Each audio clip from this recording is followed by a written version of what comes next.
எல்லா பெருமைகளும் இறைவனுக்கு. Good evening everyone.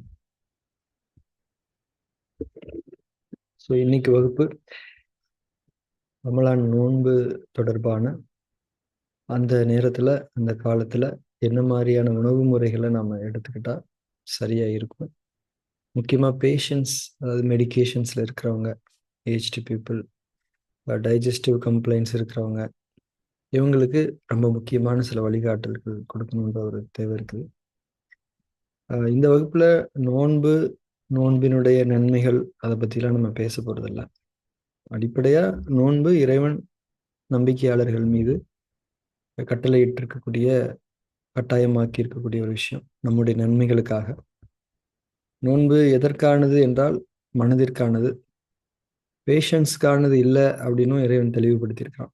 நோயாளிகளுக்கு அதில் விளக்கு எடுத்துக்கிறதா இருந்தால் விளக்கு எடுத்துக்கலான்ற இறைவேதத்தினுடைய வழிகாட்டல்கள் இருக்குது. ஸோ நோன்பு அடிப்படையாக மனதிற்கானது அப்படின்னு தான் நான் புரிஞ்சுக்கிறேன். மனசு நல்லா இருந்தாலே உடம்பும் அதனுடைய பெனிஃபிட்ஸை அடைஞ்சிக்க முடியும், உடம்பும் நல்ல நிலைமைக்கு போக முடியும். பட் உடம்பு அதை மிஸ் பண்ணிடக்கூடாது. உடம்பு ஒரு தனித்துவமான முழுமை அப்படின்னு நம்ம அக்குபஞ்சர்லாம் படிக்கிறோம். ஸோ உடம்பு மனசுடைய நன்மைகளை ரிசீவ் பண்ணணும் முழுமையாக. அதுக்கு உணவின் ஒழுங்குகள் என்பது எப்போதுமே ஒரு முக்கியமான ஒரு படியாக இருக்கும். ஸோ முக்கியமாக இந்த நோன்பு காலத்தில் மனசுடைய நன்மைகளுக்கானதாக அமையக்கூடிய இந்த காலத்தில் அந்த நன்மைகளை நம்ம தவறாமல் அடைஞ்சிக்கிறதுக்கான உணவு முறை அடிப்படையிலான ஒழுங்குகள் என்ன அப்படிங்கிறத பொதுவாக நம்ம பகிர்ந்துக்க போகிறோம். உங்களுடைய கேள்விகளுக்கு நான் இந்த என்னுடைய ப்ரெசன்டேஷனை முடிச்சுட்டு நான் பதில் சொல்கிறேன்.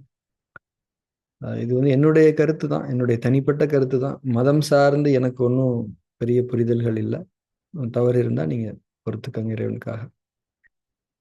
பொதுவாக நோன்பு அப்படிங்கிறதுல நிறைய வழிமுறைகள் இருக்குது. அதாவது ஒரு பேஷண்ட்ஸுக்கான ஃபாஸ்டிங் அப்படிங்கிறது வேற. அதில் நிறைய ஃபாஸ்டிங்ஸ் இருக்குது. வாட்டர் ஃபாஸ்டிங் இருக்குது, ஃப்ரூட்ஸ் ஃபாஸ்டிங் இருக்குது, ஃபுல் ஃபாஸ்டிங் இருக்குது. டீடாக்சிஃபிகேஷனுக்கான சில குறிப்பிட்ட உணவுகளை மட்டும் எடுத்துக்கிட்டு பெரும்பாலான உணவுகளை தவிர்த்து கொள்ளக்கூடிய சில விரத முறைகள் இருக்கின்றன. பட் இஸ்லாம் சார்ந்து பின்பற்றக்கூடிய நோன்பு ரொம்ப டிஃப்ரெண்ட்டானது. அது உங்களுக்கு தெரிஞ்சிருக்கும். காலையில் நீங்கள் சாப்பிடுவீங்க, சூரிய உதயத்துக்கு முன்னாடி சாப்பிட்ருவீங்க, அண்டு நோன்பு திறந்ததுக்கப்புறம் நீங்கள் சாப்பிடக்கூடிய பழக்கம். ஸோ இது ஒரு டிஃப்ரெண்ட்டான நோன்பு. இது உடலுக்கானது இல்லை. ஸோ இது மனதுக்கானது, டிஃப்ரெண்ட்டாக இருக்கும். இதில் என்ன ஒரு முக்கியமான விஷயம் அப்படின்னா, ஒரு பாயிண்ட்ல இருந்து இன்னொரு பாயிண்ட் வரைக்கும் கிட்டத்தட்ட ஐ திங்க் ஒரு காலையில் ஒரு 6 மணின்னு எடுத்துக்கலாமே. ஸோ ஈவினிங் 6 மணி, 12 ஹவர்ஸ் நம்ம எதுவுமே இல்லாமல் இருக்கிறோம். அந்த எதுவுமே இல்லாமல் இருக்கக்கூடிய நிலையில் நம்ம பாடியில் என்ன நடக்கும், அதை எப்படி நம்ம நமக்கு நன்மை ஆக்கிக்கணுன்றதான் இன்னைக்கு கிளாஸினுடைய கண்டென்ட்டாக இருக்க போகுது. அடிப்படையாக நம்ம ஒன்று புரிஞ்சுக்கணும். உடம்புக்கு எப்பவுமே ஈரப்பதம் என்பது தேவைப்பட்டு கொண்டே இருக்கும். பாடி ஸ்மூத்தாக ஃபங்க்ஷன் ஆகணும்னா அதுக்குள்ள சமநிலைத்தன்மை வாய்ந்த ஈரப்பதம் இருக்க வேண்டும். மாய்ஸ்சர், பேலன்ஸ்டு மாய்ஸ்சர்னு சொல்லுவோம். அதாவது அதிகமாக தண்ணியும் சேர்ந்துடக்கூடாது, வறண்ட நிலையும் ஏற்பட்டிருக்கூடாது. பட் இந்த சம்மர் தொடங்கக்கூடிய இந்த நேரத்தில் 12 ஹவர்ஸ் எந்த இன்டேக்குமே எடுத்துக்காத ஒரு உடம்புல பாடியில் அந்த பேலன்ஸ்டு மாய்ஸ்சர் சீர்கெட்டு போகிறதுக்கு சில வாய்ப்புகள் இருக்கலாம் சிலருக்கு. ஸோ அந்த மாய்ஸ்சரை நாம் எப்படி மெயின்டைன் பண்ணிக்கிறது, அதுக்கு நம்ம அந்த காலை உணவு, அந்த நோன்பு திறக்கும் போது சாப்பிடக்கூடிய உணவுகள் எப்படி இருந்தால் அந்த 12 ஹவர்ஸ் பாடி தன்னோட மாய்ஸ்சரை தக்க வச்சுக்க முடியும் அப்படிங்கிறதுக்கு சில விஷயங்கள் நம்ம பார்க்கலாம். அடிப்படையாக என்ன சேர்த்துக்க கூடாது அப்படின்னா, எண்ணெய் சேர்த்துக்க கூடாது. ஆயிலில் குக் பண்ண எந்த ஒரு விஷயமும், முக்கியமாக கிறிஸ்பியாக இருக்கக்கூடிய எந்த ஒரு விஷயமும் ஜீரணம் ஆகிறதுக்கு நம்ம பாடி அதிகப்படியான நீர் சக்தியை செலவிட வேண்டிய தேவை இருக்கும். இப்போ நோன்பு திறக்கும் போது இப்போ நம்ம ஆயில் ஐட்டங்கள் சாப்பிட்றோம்னு வச்சுக்கோங்களேன். ஃபார் எக்ஸாம்பிள் வடையோ, சிப்ஸோ, முறுக்கோ, சமோசாவோ, வாட்டவர், அவ்வளோ நேரம் எதுவுமே சாப்பிடாம இருந்த ஒரு பாடி ஜஸ்ட் ஒரு தண்ணி, ஒரு எளிய உணவுகள் எடுத்து டக்குன்னு ஒரு ஹெவி டயட்டை டைஜஸ்ட் பண்ணும்போது கொஞ்சம் அப்செட் இருக்கும். ஈரப்பத சமநிலையில ஒரு பாதிப்பு ஏற்படலாம்.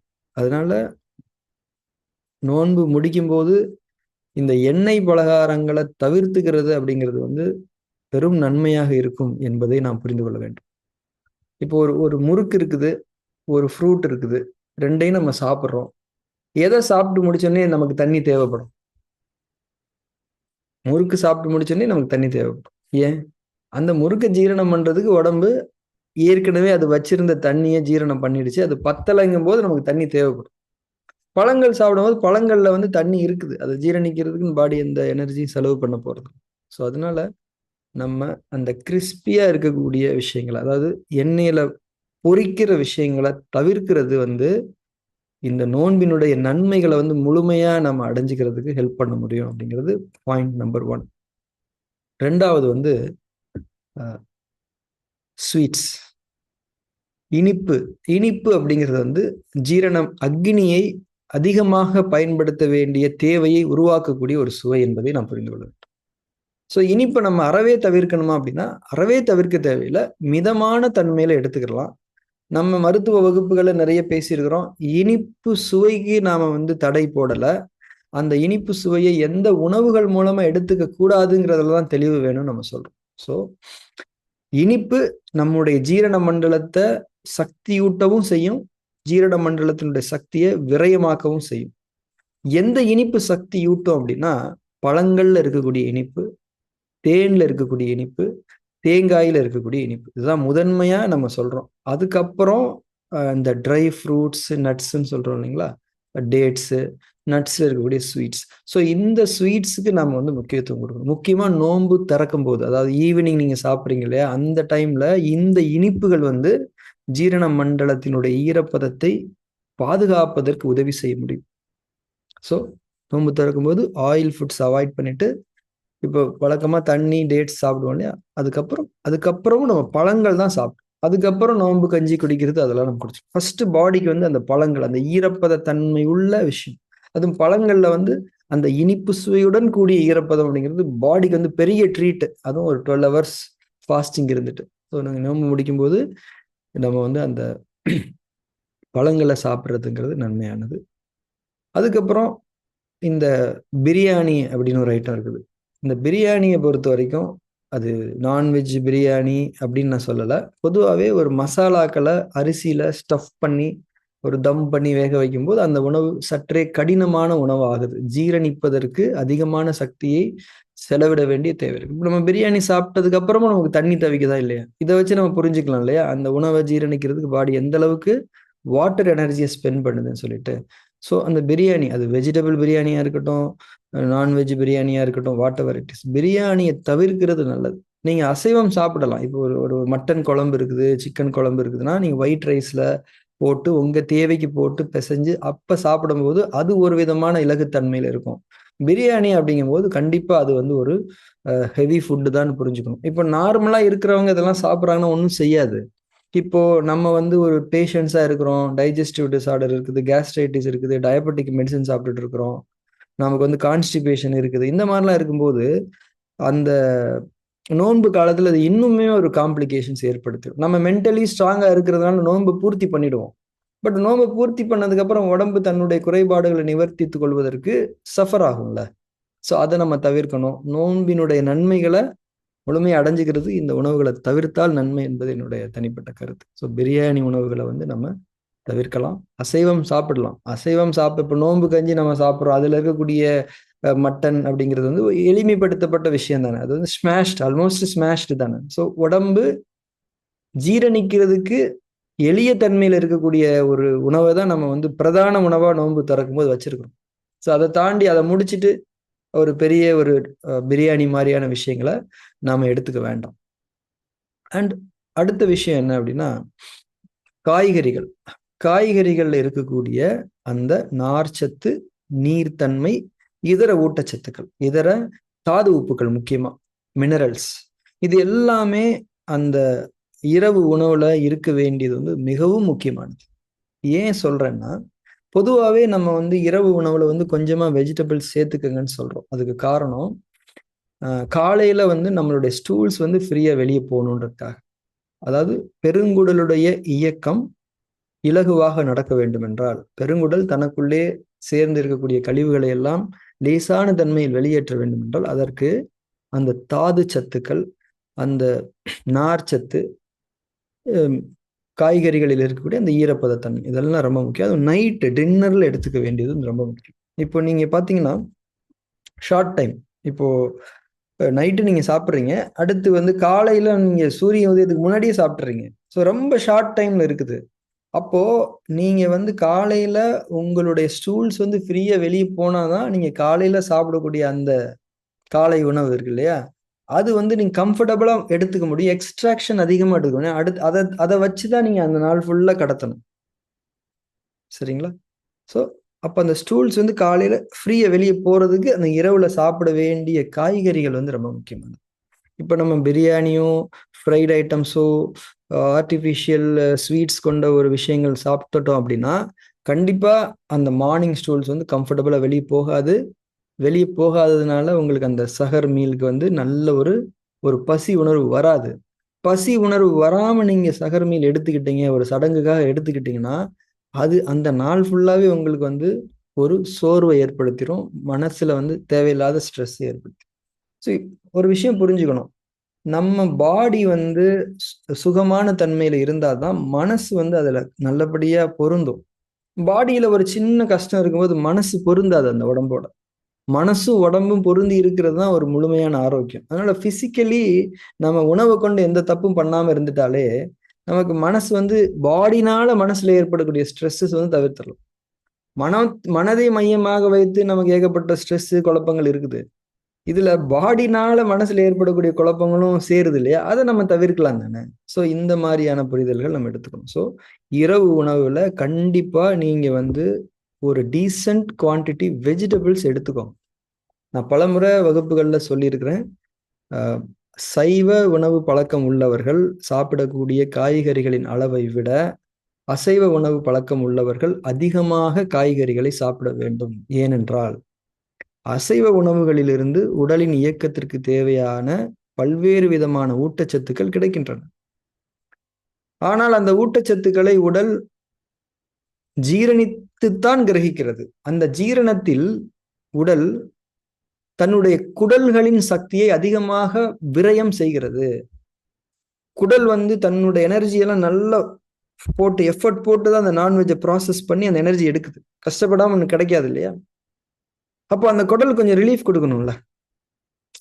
நம்ம காலையிலும் சாயங்காலம் ஒர்க் பண்ற, நைட்டு தூங்கினா தானே அடுத்த நாள் ஒர்க் பண்ண முடியும். அந்த மாதிரிதான். அப்போ காய்கறிகள் என்பது குடலுக்கான ஒரு மருந்து. குடலுக்கு இதம் தரக்கூடிய ஒரு உணவு. அப்போ அசைவ உணவாளர்கள் தானே காய்கறிகள் அதிகமா சாப்பிடணும், சைவ உணவு சாப்பிட்றவங்கள விட. ரைட்? அப்போ காய்கறிகளை வந்து நம்ம பிரதான உணவா மாத்திக்கணும். நான்வெஜ் சாப்பிடணும், கூடவே வெஜ்ஜும் சாப்பிடணும். அப்படி நீங்க ட்ரை பண்ணி பார்த்துட்டீங்கன்னா, ஒரு நாளும் நான்வெஜ் வந்து வெஜிடபிள்ஸ் இல்லாம சாப்பிட மாட்டீங்க. அவ்வளோ கம்ஃபர்டபுளா இருக்கும். ஏன்னா உடம்புக்கு வந்து நீங்க ஒரு ஒரு நல்ல உணவையும் குடுக்குறீங்க. அந்த உணவுனால ஏற்படக்கூடிய ஒரு சேதாரத்த, ஒரு வேலை பளுவையும் தடுக்கக்கூடிய ஒரு விஷயத்தையும் குடுக்குறீங்களா இல்லையா? அப்போ பாடி எவ்வளவு பேலன்ஸ்டா செயல்பட முடியும்னு நம்ம பார்த்துக்கணும். ஸோ அந்த நோன்பு திறக்கும்போது நீங்க அதான் அன்னைக்கு இரவு உணவுல வந்து நீங்க சாப்பிடக்கூடிய மீல்ல வந்து காய்கறிகள் நெறைய இருக்கிற மாரி நீங்க பிளான் பண்ணுங்க. எத்தனையோ நோன்புகள் நீங்க வழக்கமா எடுத்துருப்பீங்க. இந்த வாட்டி இதெல்லாம் ட்ரை பண்ணி பாருங்க. ஒரு 4, 5 நாள் ட்ரை பண்ணி பாருங்க. கொஞ்சம் சுகமா இருக்கும். ரைட். அதுக்கப்புறம் தண்ணீர். தண்ணீர பொறுத்தவரைக்கும் உணவை விட முக்கியமானது அப்படின்னு நம்ம வந்து புரிஞ்சிருக்கிறோம். நம்ம வந்து தண்ணிய வந்து நம்ம நைட்டு டின்னர்லயும், காலையில சஹர் மீல்லயும் தண்ணி குடிக்க போறோம்.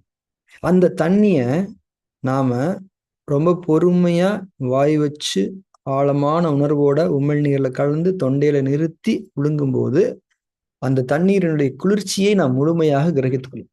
இப்போ ஒரு நாளைக்கு நம்ம 2 1/2 லிட்டர் டூ 3 லிட்டர் தண்ணி குடிக்கிறோம்னு வச்சுக்கோங்களேன். நீங்க நோன்பு காலங்கள்ல அவ்வளோ லிட்டர் தண்ணி குடிக்க முடியாது. ஏன்னா குடிக்கிறதுக்கான வாய்ப்பு கம்மியா தானே இருக்குது. நீங்க ஈவினிங்ல இருந்து குடிப்பீங்க. காலையில குடிக்க போறீங்க. அவ்வளோதான். ஸோ லிட்டரலி ஒரு 1 1/2 லிட்டருக்குள்ள தான் குடிக்க முடியும். அந்த 1 லிட்டர் 1 1/2 லிட்டர் கூட நீங்க சரியான முறையில குடிச்சிட்டீங்கன்னா, உங்களுக்கு அந்த நீரின் குளிர்ச்சி சக்தி உடலில் கிரகிக்கப்பட்டு தங்க முடியும். டே ஃபுல்லாவே 3 லிட்டர் தண்ணி குடிச்சாலும் ஃபாஸ்ட்டா குடிச்சிட்டீங்க, முறையற்ற தண்ணீர குடிச்சிட்டீங்கன்னா, அதுவே 1 லிட்டரு 1/2 லிட்டர் கணக்கில் தான் பாடியில் தங்கும் அந்த குளிர்ச்சி தன்மை. ஆனால் அந்த 2 மீல் அந்த நேரத்தில் கூட நம்ம சரியாக குடிச்சிட்டோம்னா நிறைவான குளிர்ச்சி சக்தி உடலில் நாம் தங்க வைத்துக் கொள்ள முடியும். இது எல்லாமே வந்து நாம வந்து நோன்பு நம்மளை பாதிக்கக்கூடாது, நம்ம வந்து எப்படியாவது எஸ்கேப் ஆயிடும் அப்படி கிடையாது. இதெல்லாம் இறைவன் வகுத்து வைத்த ஒழுங்குகள் தான். அதை தான் நம்ம கடைபிடிச்சுக்கிறோம். இந்த ஒழுங்குகளை கடைபிடிக்கும் போது நோன்பு என்பது உண்மையிலேயே உடலுக்கும் நன்மைகளை தரக்கூடியதாக அமையும் என்பதை நான் புரிந்து கொள்ள வேண்டும். ஸோ தண்ணி குடிக்கும்போது பொறுமையா தண்ணி குடிங்க. உட்காந்து வாய் வச்சு பொறுமையா உணர்வோட தண்ணி குடிங்க. அந்த உமிழ் நீர்ல அந்த தண்ணி கலக்கணும், தொண்டையில கொஞ்ச நேரம் நிக்கணும், அதுக்கப்புறம் அதை முழுங்கணும். பொதுவாக அக்குபஞ்சர் மருத்துவத்தில் சொல்லுவாங்கல்ல, உணவை சாப்பிடணும், தண்ணியை சாப்பிடணும், உணவை குடிக்கணும்னு சொல்லுவாங்களே, அந்த மாதிரி தான். அதனால அதுல கவனம் செலுத்திக்கோங்க. அண்ட் அதுக்கப்புறம் நீங்க வந்து இரவு இரவு நேரத்துல வந்து கேட்ஜெட்ஸ், ஃபோனு நீங்கள் மேக்ஸிமம் அதை பார்க்க மாட்டீங்க, அது தடுக்கப்பட்டதாக இருக்குது, டிவியெல்லாம் பார்க்கக்கூடாதுன்னு சொல்லுவாங்க. மொபைல்னு ஒன்று இருக்குது. ஸோ அன்வான்டாக மொபைலில் வந்து நம்ம டைம் ஸ்பெண்ட் பண்ண வேண்டாம். ஏன்னா கண்ணுடைய கருவிழின்றது வந்து நீர் மூலகத்தினுடைய சக்தியை கொண்டு இயங்கக்கூடிய ஒரு உறுப்பு. ஸோ நீங்கள் வந்து ஒரு ஒரு லைட்டட் கேட்ஜெட், ஒரு மொபைல் ஃபோன் பார்க்குறீங்க அல்லது சிஸ்டமில் ஒர்க் பண்ணுறீங்க, ரொம்ப நேரம் ஒர்க் பண்ணுறீங்க அப்படின்னா அது நீர் சக்தியை குறைக்கக்கூடிய ஒரு விஷயமா தான் இருக்கும். ஸோ அதில் கொஞ்சம் கவனம் வச்சுக்கோங்க. இந்த விஷயத்துல ரொம்ப பெருசாக அட்ரஸ் பண்ண தேவையில்லைன்னா நீங்கள் அதை கரெக்டாக நோன்பு நேரத்தில் ஃபாலோ பண்ணுவீங்கன்னு நம்புகிறேன். ஸோ இது ஒன்று. அடுத்து உணவுகளை பொறுத்த வரைக்கும் தயிர். இந்த தயிர் அப்படிங்கிற ஒரு விஷயத்த நம்ம ரொம்ப கவனமாக அணுகணும். தயிர் என்பது புளிப்புத்தன்மை கொண்ட ஒரு உட்கொள்ளல் என்பதை நாம் புரிந்து கொள்ள வேண்டும். ஸோ தயிரை வந்து நம்ம எப்படி சாப்பிட்டா நல்லது, எப்படி சாப்பிடக்கூடாது அப்படின்னா, அடிப்படையாக ஃப்ரெஷ் கர்டுன்னு நம்ம சொல்லுவோம். அதாவது நீங்கள் இப்போ காலையில் பெற ஊற்றி வச்சுருக்கீங்க அப்படின்னா சன்லைட்டில் அது வந்து மதியம் வந்து தயிர் ஆகிடும் இல்லையா, அதுதான் ஃப்ரெஷ் கர்டுன்னு நம்ம சொல்லுவோம். ஃப்ரிட்ஜில் வைக்கப்படாத தயிர், அதுதான் ஃப்ரெஷ் கர்டுன்னு சொல்லுவோம். அதில் தான் ரொம்ப தரம் வாய்ந்த ப்ரோபயாட்டிக்ஸ் வந்து நமக்கு கிடைக்க முடியும் நம்ம குடல்களுக்கு. ஆனால் தயிருங்கிறது வந்து டேஸ்ட்டுக்காக சாப்பிடக்கூடிய தன்மை வந்து அதிகமாயிடுச்சு. அந்த சாதத்தில் வந்து தயிரை ஊற்றி சிப்ஸை வச்சு முறுக்க வச்சு சாப்பிடும்போது நல்லா இருக்குது. பட் அந்த மாதிரி நம்ம சாப்பிட்றது வந்து நோன்பு நேரங்களில் நோன்பு காலங்களில் தவிர்க்கலாம். ஏன்னா அந்த ஒரு ஒயிட் ரைஸில் தயிரை ஊற்றி, அதுவும் புளிச்ச தயிரை ஊற்றி ரெஃப்ரிஜரேட்டில் வைக்கப்பட்ட அந்த தயிரை ஊற்றி சாப்பிடும்போது அது அது அமிலத்தன்மை கொண்ட ஒரு நிலைக்கு மாறுறதுக்கு வாய்ப்பு இருக்குது. அதுக்கு பதிலாக நம்ம என்ன பண்ணலாம்னா மோரை பயன்படுத்தலாம். மோரை கூட நம்ம எப்படி பயன்படுத்தலாம், சாதத்தில் போட்டு அந்த மோர் சாதமாக சாப்பிட்றது ஓகே. அதை விட பெட்டர் மோராகவே குடிச்சிடுறது. மோரை வந்து தண்ணி குடிக்கிற மாதிரி சிப் பை சிப் குடிச்சிட்டு நம்ம அந்த மோரை வந்து மோருடைய அந்த அந்த ஈரப்பதத்தை, அந்த நீர்த்தன்மையினுடைய மகத்துவத்தை நம்ம எடுத்துக்க முடியும். ஸோ நீங்கள் வந்து தயிரை அவாய்ட் பண்ணிட்டு மோரை பயன்படுத்துறது பெட்டராக இருக்கும் அப்படிங்கிறத நம்ம புரிஞ்சுக்கணும். அடுத்து இந்த காய்கறிகள்னு வரும்போது என்னென்ன காய்கறிகள் முதன்மைப்படுத்தப்படலாம் அப்படின்னா, நீர் காய்கறிகள், கொடி வகை காய்கள், நாட்டு காய்கள் நம்ம சொல்லுவோம் இல்லையா, பூசணிக்காய், சுரக்காய், புடலங்காய், பீர்க்கங்காய், அவரைக்காய், பாவக்காய், கோவக்காய், இந்த மாதிரி காய்கள். எதை நம்ம தவிர்க்கலாம் அப்படின்னா கிழங்கு வகைகளை தவிர்த்தலாம். உருளைக்கிழங்கு, இந்த சேனக்கிழங்கு, கிழங்கு, அந்த பூமிக்கு கீழே விளையக்கூடிய உணவுகளை தவிர்க்கிறது நல்லது. அது வந்து ஒரு கேரட்டாவே கூட இருக்கட்டும், கேரட்டு, பீட்ரூட்டு, முள்ளங்கி, இந்த மாதிரி பூமிக்கு கீழே விளையக்கூடிய விஷயங்களை முடிஞ்ச வரைக்கும் தவிர்க்கலாம். அதுல இந்த கேரட், பீட்ரூட்டுங்கிறது வந்து கொஞ்சம் எளிமைப்படுத்தப்பட்ட பூமிக்கு கீழே விளையக்கூடிய விஷயங்களா இருக்குது. அதை மேபி நம்ம எடுத்துக்கலாம். சரிங்களா? அடுத்து இன்னொரு விஷயம் என்னன்னா, இந்த தயிரில் நான் சொன்ன மாதிரி இந்த ரெஃப்ரிஜிரேட் பண்ண எந்த ஒரு விஷயத்தையும் நோன்பு திறக்கும் போதோ காலையிலேயோ நீங்க வந்து பயன்படுத்துறது கூடுமான வரைக்கும் நம்ம தவிர்த்திடலாம். ஏன்னா ஒரு குளிர்ச்சியா அதை சாப்பிட வேண்டாம். இப்போ காய்கறிகளை நம்ம ஃப்ரிட்ஜில் வைக்கிறோம், ஒரு மாவு வைக்கிறோம், இதெல்லாம் ஓகே. பட் வந்து இப்போ இந்த ஸ்வீட்ஸோ மற்ற விஷயங்களோ முடிஞ்ச வரைக்கும் இந்த குளிர்ச்சியை எடுத்து சாப்பிட்றத நம்ம தவிர்த்துக்கலாம். ஏன்னா குளிர்ச்சி தன்மை என்பது உடலுக்கு உஷ்டம் தான். அந்த குளிர்ச்சியை உடம்பு பேலன்ஸ் பண்ணி தான் உள்ள எடுத்துக்கும். இதை நம்ம புரிஞ்சுக்கணும். அடுத்து இன்னொரு முக்கியமான விஷயம், இந்த இட்லி தோசை, நோன்பு காலங்களில் இட்லி தோசையெல்லாம் நீங்கள் சாப்பிடுவீங்களா சாப்பிட மாட்டீங்களான்னு எனக்கு தெரியாது. பட் இட்லி தோசையை பொறுத்த வரைக்கும் அது புளிச்ச மாவு. அந்த புளிச்ச மாவில் நீங்கள் வந்து ரொம்ப கவனமாக இருங்க. ஃப்ரெஷ் மாவில் இட்லி மட்டும் சாப்பிட்டுக்கோங்க. தோசை வந்து கண்டிப்பாக வேண்டாம். தோசையை முடிஞ்ச வரைக்கும் நோன்பு நேரங்களில் இரவுக்கோ காலையிலையோ சாப்பிட்றது வந்து தவிர்த்துடலாம், நீங்கள் சாப்பிட்றதா இருந்தால். ஏன்னா அதுவுமே வந்து புளிச்ச மாவு ஃப்ரை ஆகுது, ப்ரௌனிஷாக மாறுது, கிறிஸ்பியாக இருக்குது. அகெயின் நீர் சக்தி அதிகமாக அது சக் பண்ணி தான் டைஜஸ்ட் ஆகும் அப்படிங்கிறத புரிஞ்சுக்கிறோம். அதுக்கப்புறம் இன்னொரு முக்கியமான விஷயம், உணவுகளை பொறுத்த வரைக்கும் எல்லா உணவுகளையுமே நம்ம வந்து மல்டிபிள் வெரைட்டியை நம்ம எடுத்துக்க வேண்டாம் முடிஞ்ச வரைக்கும். இப்போ வந்து சாதம், குழம்பு, ஒரு காய், இது வந்து 3 வெரைட்டி மினிமமாக இருக்குது. ஒரு ரசம் வச்சுக்கிறோம் 4 வெரைட்டி. இதில் நிறைய ஊறுகாய், சிப்ஸு, இந்த மாதிரி நிறைய ஐட்டங்களை சுவைக்காக சேர்க்க வேணாம். சேர்க்க சேர்க்க ஜீரணம் கடினமாகும். ஸோ என்னப்பா இவ்வளோ விஷயங்கள் சொல்கிறீங்களே அப்படின்னு நீங்கள் நினைக்க வேண்டாம். இது பொதுவான ஒரு கருத்து. இதில் உங்களுக்கு தேவையான விஷயங்களை உங்கள் நன்மைக்காக நீங்கள் எடுத்துக்கோங்க. நான் பொதுவாக சொல்கிறேன். ஏன்னா எனக்கு அதில் அனுபவம் இல்லை, எனக்கு அதில் இது கிடையாது, எனக்கு புரிதல் இல்லை, குறைவாக தான் இருக்குது. ஸோ அதனால் இதை எடுத்துக்கலாம். அதுக்கப்புறம் வந்து குளியலை பொறுத்த வரைக்கும் நீங்கள் வந்து எப்பயுமே தலைக்கு குளிங்க. நோன்பு நேரங்களில் தலைக்கு குளிக்கிறது ரொம்ப நல்லது. ஏன்னா உடம்புல வந்து சேர்ந்து இருக்கக்கூடிய உஷ்ணம் ஒவ்வொரு நாளுமே வெளியேற்றப்படணும். அதுலேயும் அந்த ஒரு ஒரு செறிவு மிக்க வெப்ப கழிவுகள் வந்து நம்மளுடைய தலையுடைய வியர்வை துவாரங்கள் வழியாக தான் வெளியே போகும், நம்ம படிச்சிருக்கிறோம். ஸோ தலைக்கு குளிக்கிறது அப்படிங்கிறது வந்து ரொம்ப நல்லது. தலைக்கு குளிக்கிறது கூட நீங்கள் சும்மா போனோமா அப்படியே ஊற்றினோமா வந்தோமா இல்லாமல் கொஞ்சம் டைம் ஸ்பெண்ட் பண்ணி குளிங்க. உடம்ப நல்லா குளிர்விச்சிருங்க. உடம்பு நல்லா குளிரட்டும். நல்லா குளிர்ந்துட்டாலே உடம்புல இருக்கக்கூடிய உஷ்ணமெல்லாம் வெளியே போய் நம்மளுடைய ஹார்மோன்ஸ் எல்லாம் நல்ல சமநிலையில் அமைஞ்சு ரொம்ப சுகமான ஒரு ஃபீல் இருக்கும் அந்த குளிச்சதுக்கு அப்புறம். ஸோ அந்த குளிக்கிறதுல அதிகமான கவனம் செலுத்துங்க. அதுக்கப்புறம் இந்த பழங்கள் நான் சாப்பிடணும்னு சொல்லியிருக்கேன் இல்லைங்களா, அதுல வந்து ஒரு கரெக்ஷன் என்னன்னா, நீங்க ஜூஸ் சாப்பிட்றத வந்து 100% தவிர்த்துருங்க. நோன்பு காலங்கள்ல ஜூஸ், பழ ரசம் சாப்பிட வேண்டாம் என்று நான் பரிந்துரைக்கிறேன். ஏன்னா நமக்கு வந்து நோன்பு காலங்கள்ல அந்த பழங்கள்ல இருக்கக்கூடிய சுவையை உணர வேண்டியது ரொம்ப முக்கியம். அந்த பழங்கள்ல இருக்கக்கூடிய சில ஊட்டச்சத்துக்களை முழுமையா எடுத்துக்க வேண்டியது ரொம்ப முக்கியம். பழம் வந்து ஒரு எளிமையான உணவு. ஆனா 100% நமக்கு தேவையான விஷயங்களை அது கேரி பண்ணிட்டு இருக்குது. அதை 100% நம்ம எடுத்துக்க முடியும் நம்மளால. ஸோ நோன்பு மாதிரியான காலங்கள்ல இந்த பழங்கள், கனி வகைகள் என்பது மிகப்பெரிய ஒரு வரப்பிரசாதம். அப்போ அதை வந்து நம்ம பல ரசமா எடுத்துக்கும் போது அதுல நிறைய சிதைவுகள் ஏற்படுவதற்கு வாய்ப்பு இருக்கு. அதனால எந்த ஒரு ஃப்ரூட்டா இருந்தாலுமே நீங்க வந்து பழமாவே சாப்பிட்டுட்டீங்கன்னா 100% கிடைச்சிரும். நீங்க பல ரசமா மாத்திட்டீங்கன்னு வச்சுக்கோங்களேன், 50% தான் கிடைக்கும். அதனால பழங்களா சாப்பிடுறது வந்து மிகவும் நன்மையானது என்பதை நாம் புரிந்து கொள்ள வேண்டும். அடுத்து இப்ப நீங்க தண்ணி குடிக்கிறத பத்தி பேசணும். அந்த தண்ணியில வந்து நீங்க என்ன பண்ணுங்கன்னா, இந்த வெட்டி வேர், நன்னாரி வேர் இதெல்லாம் இருக்கு இல்லையா, வேர் இருக்கு இல்லையா, அத தண்ணியில போட்டு வச்சுட்டு அந்த தண்ணியை நீங்க குடிக்கிறது அப்படிங்கிறது இன்னுமே அந்த தண்ணியினுடைய இயற்கை தன்மைக்கு ஒரு பாதுகாப்பு. உடம்பு வந்து அந்த தண்ணியை வந்து கன்வர்ஷனுக்கு உட்படுத்தும். நம்ம குடிக்கிறது வந்து வெளியில தண்ணியா இல்லை, அது தண்ணி மாதிரி ஒன்றா இருக்குது. பாடி வந்து அது என்ன டூப்ளிகேட்டாக வச்சுருக்காங்க, சரி நமக்குள்ளே இருக்கிற சில ஐட்டங்களை சேர்த்து அந்த தண்ணியை வந்து இன்னும் கொஞ்சம் உயிரோட்டப்படுத்திடுவோம் அப்படின்னு தான் பாடி ட்ரை பண்ணும். ஸோ இந்த மாதிரி வேர் ஊற வைக்கப்பட்ட தண்ணி, அந்த வேருடைய அந்த அரோமாவோட நம்ம குடிக்கும்போது பாடிக்கு வந்து இது இன்னும் கூட கம்ஃபர்டபுள். உடம்புடைய குளிர்ச்சி தன்மை பரவலுக்கு வந்து ரொம்ப ஹெல்ப் பண்ணும். ரைட். அண்டு ஒன் மோர் விஷயம் என்னன்னா, இந்த உணவு முறைகளை பொறுத்த வரைக்கும் நீங்கள் வந்து காய்கறிகளை வந்து நான் சொன்னேன் இல்லையா, அந்த வெரைட்டி.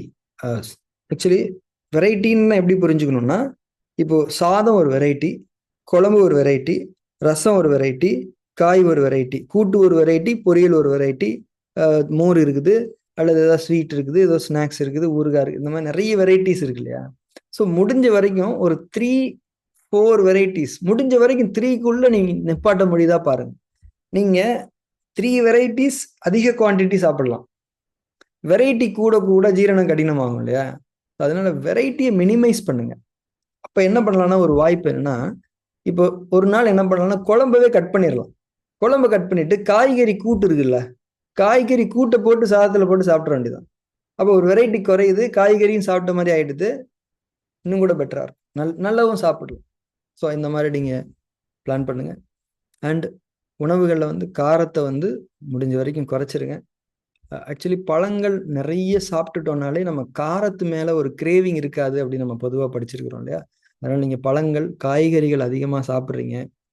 திரவ ஆகாரங்கள், அதாவது இப்போது நீங்கள் தண்ணி குடிக்கிறதாகட்டும், மோர் குடிக்கிறதாகட்டும், அல்லது இளநீர் குடிக்கிறதாகட்டும், இதெல்லாம் நம்ம குடிக்கும்போது, சூப் குடிக்கிறதாகட்டும், இதெல்லாம் குடிக்கும்போது நமக்கு இயல்பாகவே காரம், புளிப்பு, கிறிஸ்பியான உணவுகள், அந்த ரசாயன இனிப்புகள் மீதான அந்த மோகம், அந்த கிரேவிங் வந்து கண்டிப்பாக குறையும்.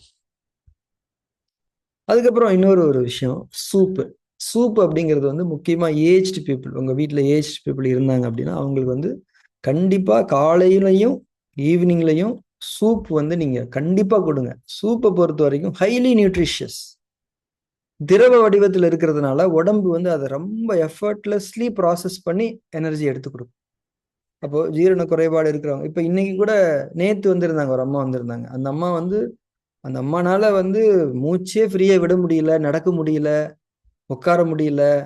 ஆனா அந்த அம்மா நோன்பு மட்டும் நீங்க வைக்க கூடாதுன்னு மட்டும் சொல்லிடாதீங்க அப்படின்னு அவ்வளவு உறுதியா கேட்கறாங்க.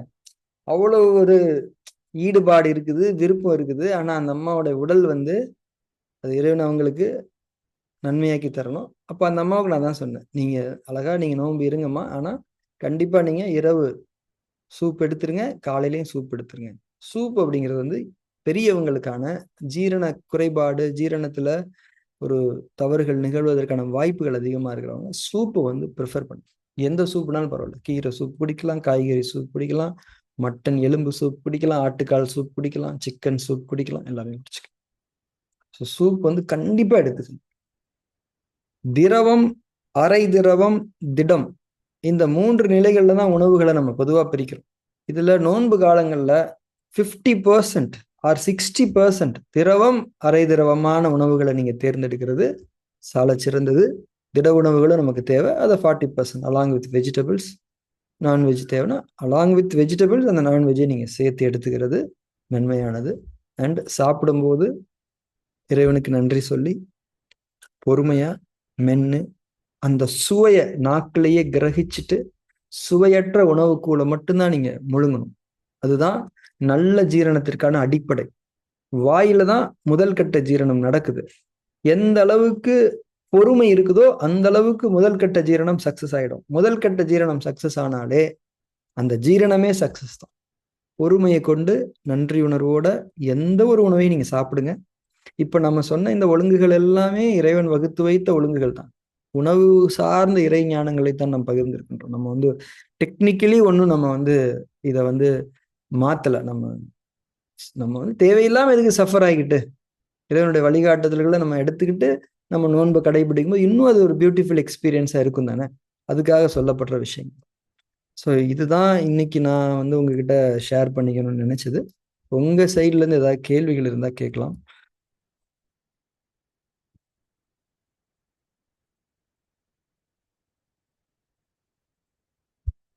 ஐயா வணக்கங்க ஐயா. வணக்கம், சொல்லுங்க.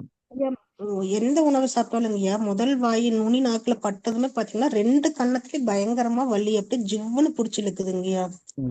இந்த மாதிரியான உணர்வுகள் இருந்ததுன்னா முதல்ல கொஞ்சம் பழங்கள் சாப்பிட்டுட்டு ஒரு 5 நிமிஷம் 10 நிமிஷம் கழிச்சு சமைத்த உணவுகள் சாப்பிட்டு பழகிக்கோங்க. இல்லைங்க, பழம் சாப்பிட்டாலுமே நான் ஃபர்ஸ்ட் வாய்க்கே அப்படி ஒரு வலி, அதுக்கப்புறம் சாப்பிட்டு அந்த வலி போயிடுதுங்கய்யா. ரெண்டுக்கு அந்த அதான் அந்த மாதிரி முதல் வாயில வந்து நம்மளுடைய இந்த வாயில இந்த சைட்ல வந்து சில சென்சேஷன்ஸ் ஏற்படும். அது ஜீரண மண்டலத்தினுடைய ஒரு குறைபாட்டை அறிவிக்கக்கூடிய ஒண்ணுதான்.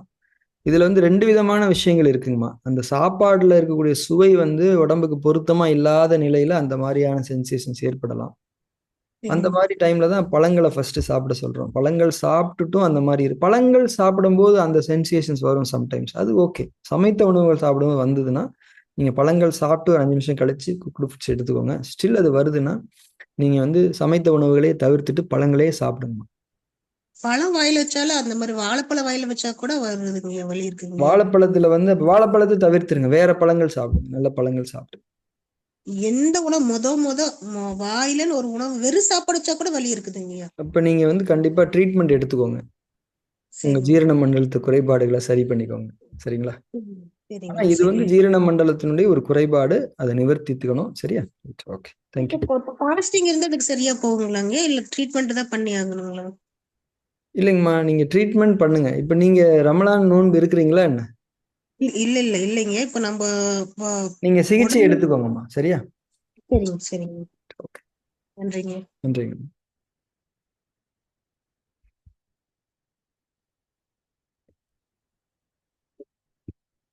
ஃப்ரெஷ் கேர்டு சாப்பிடலாமான்னு கேட்டிருக்காங்க மெசேஜில். ஃப்ரெஷ் கேர்டு சாப்பிடலாம். ஃப்ரெஷ் கேர்டு வந்து நீங்கள் அதான் சொன்ன மாதிரி சாதத்தில் போட்டு சாப்பிடாம நீங்கள் ஐஸ்கிரீம் சாப்பிட்ற மாதிரி அப்படியே சாப்பிட்டுக்கலாம். அந்த தயிரை வாயில் வச்சு அப்படியே உமிழ்நீரில் கலந்து படிப்படியா படிப்படியா கீழே இறக்குங்க. அந்த மாதிரி நீங்க தயிர் சாப்பிட்டு பாருங்களேன். தயிருடைய 100% பெனிஃபிட்டை நீங்க அப்பதான் ரியலைஸ் பண்ணுங்க. இப்ப நிறைய பேர் என்னன்னா, இந்த சாதத்துல தயிர் ஊத்தி சாப்பிடுறதுங்கிறது ஒரு ஃபிளேவர் மாதிரி ஆயிடுச்சு. அது சாப்பிட்டு ஸ்வீட் சாப்பிடுவோம் இல்லையா, அந்த மாதிரி. அது தயிர் ஊத்தி சாப்பிட்டாதாங்க சாப்பிட்ட திருப்தி வருது. அது ஒரு அடிக்ஷன் மாதிரியே பல பேருக்கு ஆயிடுச்சு. அதனாலதான் அதை நான் வேண்டான்னு சொல்றேன். அதையும் சில பேர் கார குழம்பு ஊத்தி சிப்ஸை போட்டு முறுக்க போட்டு என்னென்னமோ சாப்பிடுவாங்க. அது தயிருக்கு அது அந்த மாதிரி தயிர்லாம் தயவு செஞ்சு சாப்பிடாது. நான் சொன்ன மாதிரி ஸ்பூன் பை ஸ்பூன் ஒரு 5 ஸ்பூன் தயிர் எடுத்து உமிழ்நீர்ல கலந்து வாயில வச்சு படிப்படியா படிப்படியா முழுங்குங்க. ரொம்ப சூப்பரா இருக்கும். அண்ட் வந்து இன்னொரு விஷயம் சொல்ல மறந்துட்டேன் நான். இப்போ நிறைய பேருக்கு வந்து இந்த நியூட்ரிஷனல் டெஃபிஷியன்சி இருக்கும். பெண்களுக்கு வந்து மாதவிடாய் வந்து வர நேரங்கள்ல கஷ்டங்களா இருக்கும். சில பேர் நான் மயக்கம் போட்டு விழுகிற மாதிரி கேர் ஆகிற மாதிரி இருக்கும். அவங்களாம் என்ன பண்ணுங்க, நெல்லிக்காய் சாப்பிட்டு காலையில நீங்க இந்த காலையில எந்திரிச்ச உடனே நீங்க வந்து இது பண்ணிட்டு வாய் கொப்பளிச்சுட்டு நெல்லிக்காய் வந்து நீங்க சும்மா ஒரு நெல்லிக்காய் பாதியை கட் பண்ணிட்டு அந்த பாதியோ 2-3 பீஸா கட் பண்ணிட்டு இந்த குட்டி பீஸ் அப்படியே வாயிலே வச்சுக்கோங்க. வாயிலே வச்சு பொறுமையா பொறுமையா கடிக்கவே கூடாது. அப்படியே ஒரு 1/2 அப்படி அப்படியே கொஞ்சம் கொஞ்சமா கொஞ்சம் கொஞ்சமா கரையும். அவ்வளோ ஈவினிங் அதை எடுத்துக்கலாம். ஈவினிங் வந்து நீங்க நோன்பு திறந்துட்டு தண்ணி டேட்ஸ்லாம் சாப்பிட்டுட்டு கூட கொஞ்ச நேரம் நீங்க நெல்லிக்காய் வச்சுக்கிட்டு அதுக்கப்புறம் நீங்க வந்து மற்ற விஷயங்கள் சாப்பிட்டுக்கலாம். ஏன்னா இந்த விட்டமின்ஸ் இதுல நிறைய கிடைக்கிறதுனால அந்த நியூட்ரிஷனல் டெஃபிஷியன்சிஸ் வந்து பாடி பேலன்ஸ், முக்கியமாக பேஷண்ட்ஸுக்கு, மாதவிடாய் பிரச்சனைகள் இருக்கிறவங்களுக்கு, விட்டமின் டெஃபிஷியன்சி இருக்கிறவங்களுக்கு, இந்த மாதிரி மயக்கமா வரக்கூடியவங்களுக்கு அதெல்லாம் நெல்லிக்காய் வந்து முக்கியமான விஷயம். ரைட். வேற ஏதாவது கேள்விகள் இருக்கு? ஜி சொல்லுங்க அப்துல்லா.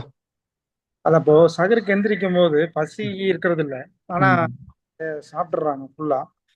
அந்த மாதிரி எடுத்துக்கிறது நல்லதுங்களா? இல்ல, அதுதான் நான் சொன்னேன். நைட்டு வந்து நீங்க செஞ்ச தப்புனாலதான் பசி வர்றதில்ல. ஸ்டூல்ஸ் ஃப்ரீயா போகாததுனாலதான் அந்த பசி வர்றதில்ல. நீங்க காலையில பசி வரணும். வர்றதுக்கான வேலையை நீங்க நைட்டே பண்ணுங்க. ஏர்லி டின்னர் முடிங்க. டின்னர் சாப்பிட்றதுக்கு நேரம் எடுத்துக்காதீங்க. டக்குன்னு நீங்க வந்து வந்து அந்த நோம்பு திறக்கிறதோட முடிஞ்சிருங்க. அதுக்கப்புறம் யாரும் எடுக்க மாட்டாங்க, ஏகதேசம் எடுக்க மாட்டாங்க. அதை தவிர என்ன பண்றாங்கன்னு தெரியல. ஓகே. இப்ப நோம்பு தொடங்கும் போது நீங்க சாப்பிட்றதா, அதுக்கப்புறம் சாப்பிட மாட்டீங்க. சாப்பிட முடியாது. ஆமா, அந்த நேரத்துல நீங்க நல்லா சாப்பிட்டுருங்க. காய்கறிகள் வச்சுக்கோங்க. சாப்பிட்டாலும் எதுக்களிக்க ஆரம்பிக்கும் அல்லது வேற ஏதாவது டிஸ்டர்ப் ஆகும். ஓவரா சாப்பிட முடியாது. ஓகே. இன்னைக்கு வந்து நல்லபடியா சாப்பிட்டேன். என்னன்னா பழைய சோறு கஞ்சி இருந்துச்சு. அந்த கஞ்சி, ஒரு இளநீ, ஒரு ஃப்ரூட்ஸ், அதோட முடிச்சுக்கிட்டோம். இந்த மாதிரி உணவுகள் எடுத்துக்கிட்டீங்கன்னா காலையில வந்து நல்ல பசி உணர்வு வரும். பசி உணர்வு வராட்டியுமே பழங்கள் சாப்பிடலாம், கஞ்சி சாதம் சாப்பிடலாம். ஏன்னா பசி உணர்வு அதாவது 2 விஷயங்கள் இருக்கு மருத்துவத்தில். நம்ம சொல்றது என்ன, உடம்பு தனக்கு தேவையான ஒரு விஷயத்த உணர்வா அறிவிக்கணும். தேவை இருந்து அறிவிக்காத சில உடல் தன்மைகள் இருக்குது. தேவையே இல்லாம ஒரு ஃபேக் அப்பிடைட், அந்த அறிவிப்பு தப்பா வரக்கூடிய சில உடல் தன்மைகள் இருக்குது. ஃபேக் அப்பிடைட்னு சொல்லுவோம். ஸோ இப்போ நமக்கு வந்து உணவு தேவை இருக்குது, ஆனா பசி வரல அப்படின்னா அதுக்கு காரணம் வந்து சன் இல்லை. சூரியனுடைய கதிர்கள் வந்ததுக்கு அப்புறம் தான் உடம்பு இந்த கம்யூனிகேஷனை பண்ணும்.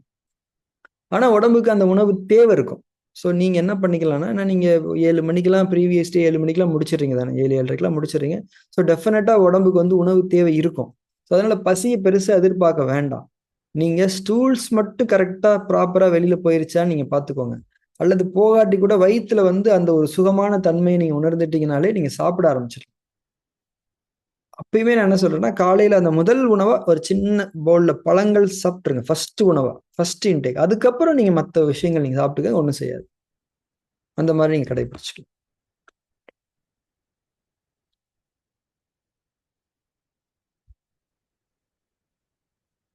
ஸோ வேற கேள்விகள் இல்லையா? ரைட்.